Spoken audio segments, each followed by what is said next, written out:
Hello there, everybody. Welcome to Challenges and Choices, a special needs perspective. Today is going to be a very special holiday. It is going to be Teacher Appreciation Week. In order to celebrate Teacher Appreciation Week, I'm going to have one guest from my school, and she has been my teacher for so long, ever since I was a kid, and we're going to interview her for Teacher Appreciation Week. So I would really appreciate if everybody would subscribe to the podcast, like the video. So let's welcome Miss Sallie Dennison to Challenges and Choices, a special needs perspective. Hi, Joey. I am so pleased to be invited to be part of your podcast. And yes, it was a long time ago that you were in my kindergarten class. I haven't counted the years, have you? I think um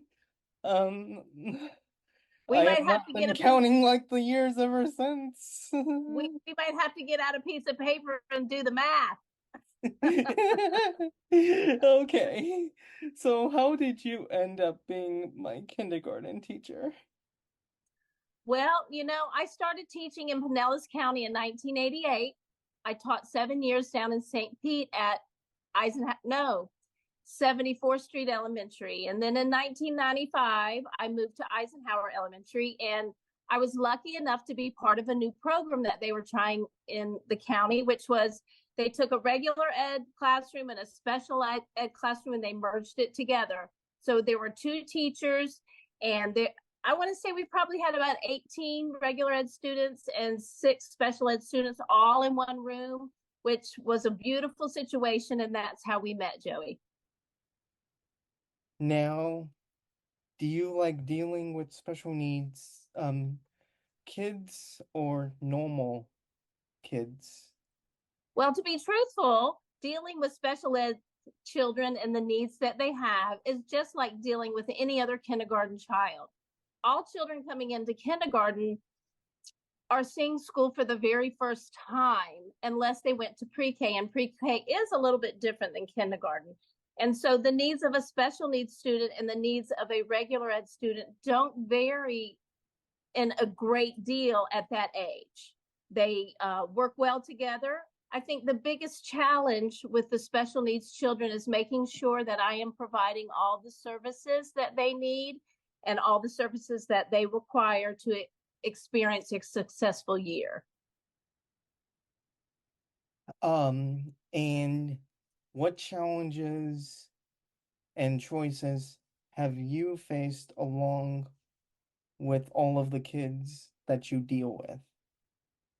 Well, I think the biggest challenge is meeting the child and learning where they are, and where the biggest challenge is finding what I need to do for each child so that they can be the most successful. So you really have to develop relationships to get to know each child and determine where their academic strengths and weaknesses lie, and go from there to make them have the most successful academic year possible. Now, have you ever put a child with a special needs child that is different than they are? I'm not quite understanding the question. Um, let's say for Eve, let's say she has special needs and Brooklyn is just a normal child. If you put Brooklyn with Eve, and Brooklyn is learning everything about Eve, about her special needs, does that develop a friendship between those two kids? Well, I don't know either child that you're talking about, so they may be friends of yours, but any two children in a classroom together can develop relationships and friendships. It doesn't matter if they're special needs or regular ed. A child is a child, and they don't see disability, they see ability. They see each other as beautiful people that they're able to become friends with and work together, and it becomes a friendship right away. Now what is Summer Bridge? Oh, Summer Bridge is an extended learning program that Pinellas County offers to all students. It runs through the month of June, and it offers a variety of learning activities for the children that have registered to go. All children in Pinellas County are invited to attend Summer Bridge. There are certain sites throughout the county. I know Eisenhower is a Summer Bridge site, and right now, they're filling up those spaces of enrollment because we want children to be there. The beauty of Summer Bridge is it extends the school year for another month and allows the children to stay connected to reading and writing and math and science, so that when they come back to school in August, they've had a little more time to stay connected to the curriculum, and it makes it a little bit easier starting up in August. Now what is Art Club? Our club is a program that many schools throughout Pinellas County have, and it's a program that watches children before and after care, and that's usually for families that work a different hours than the school day. So if parents work past 3 o'clock, then of course they can register their children for our club, and they have after school care. And have you ever, I know like you basically flip each kindergarten class and get different types of kids from that other teacher. What is it like for you to do that? Are you talking about children that attend our club? No, I'm saying like in like normal school. Like you trade like one teacher for their students and they have your students. The only teacher that I trade students with would be art, music, PE, and they keep my class together as a whole, and my entire class goes to art, music, and PE on their assigned day. But I don't flip students around. They stay with me the entire school year. Now, if you're talking about a pull-out program, some children do receive additional services where they Yes. can be pulled out into small groups and work with an adult on specific skills that they need. It might be for writing, or it might be for reading, or it might be for math. And that is a pull-out program. And those usually last anywhere for 20 to 30 minutes for the pull-out group, for the students to be working with an additional adult in a small group setting, maybe 3 or 4 children and one teacher. And let's see how.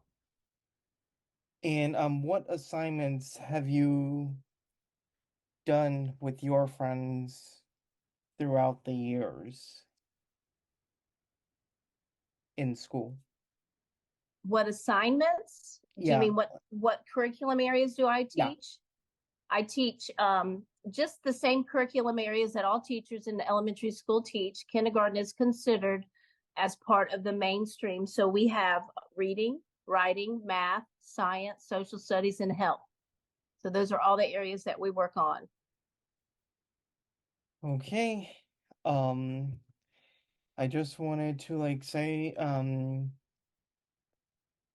for this, this is for Teacher Appreciation Week.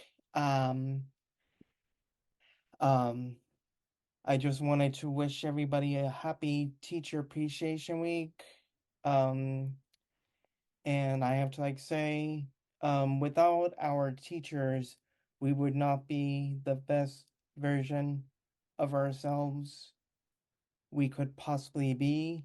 And I have to like say, whenever a child really basically goes to school and they meet their friends for the first time, they should really talk about basically about their needs and what they have, and maybe they would have something in common.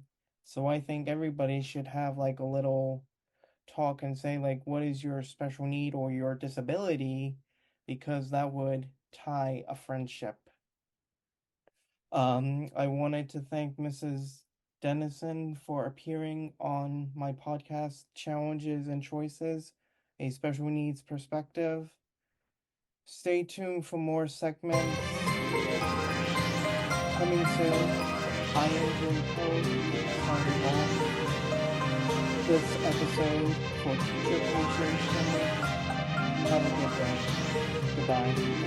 Thank you, Joey. You're so welcome. I just wanted to say something about Teacher Appreciation Week. Teacher Appreciation Week runs through the 6th and ends on the 10th.